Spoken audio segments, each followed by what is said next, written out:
আসসালামু আলাইকুম সম্মানিত দর্শক, আমি ডাক্তার মোহাম্মদ আলমগীর হোসেন। আমি একজন শিশু সার্জারি বিশেষজ্ঞ। আজকে একটি গুরুত্বপূর্ণ বিষয় নিয়ে কথা বলার জন্য এসেছি। আজকে সকাল থেকে তিনটি বাচ্চার অ্যাবসেসকে ড্রেন করে দিলাম, অর্থাৎ বাচ্চার ফোড়া হয়েছে, সেই ফোড়াটিকে আমি পোজ বের করে দিলাম এবং ড্রেসিং করে দিলাম সুন্দর মতো। আজকে যে বিষয়টি আপনাদের সাথে শেয়ার করার জন্য এই ভিডিওটি করা মূলত সেটি হচ্ছে যে আমাদের বাচ্চা যারা রয়েছে তাদের ফোড়া হতে পারে বা এটা বড়দেরও হতে পারে।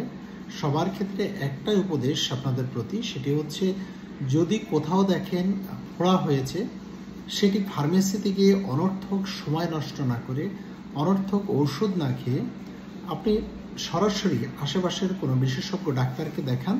তিনি আপনাকে খুব সুন্দর মোতাবেক আপনাকে একটি ট্রিটমেন্ট প্ল্যান বা চিকিৎসা প্ল্যান কিন্তু আপনাকে বলে দেবে।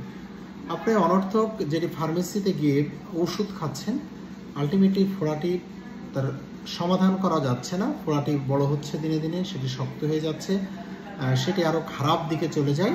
আমাদের উদ্দেশ্য কি? উদ্দেশ্য হচ্ছে যে আমরা যে কোনো অসুস্থতা আসলে সেই অসুস্থতাকে মোকাবেলা করে তাড়াতাড়ি সেটি সমাধান করে।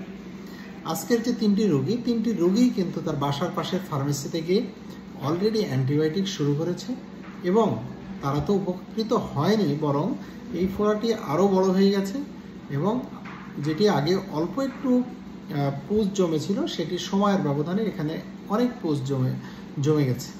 তা আমি বলবো যে কারো যদি কোথাও ফোড়া হয়, সেক্ষেত্রে খুব দ্রুত বিশেষ করে বাচ্চাদের ক্ষেত্রে একজন সার্জারি বিশেষজ্ঞ অথবা শিশু সার্জারি বিশেষজ্ঞকে দেখান। উনি আপনার এই বাচ্চার খুব সহজ সমাধান দিয়ে দেবেন।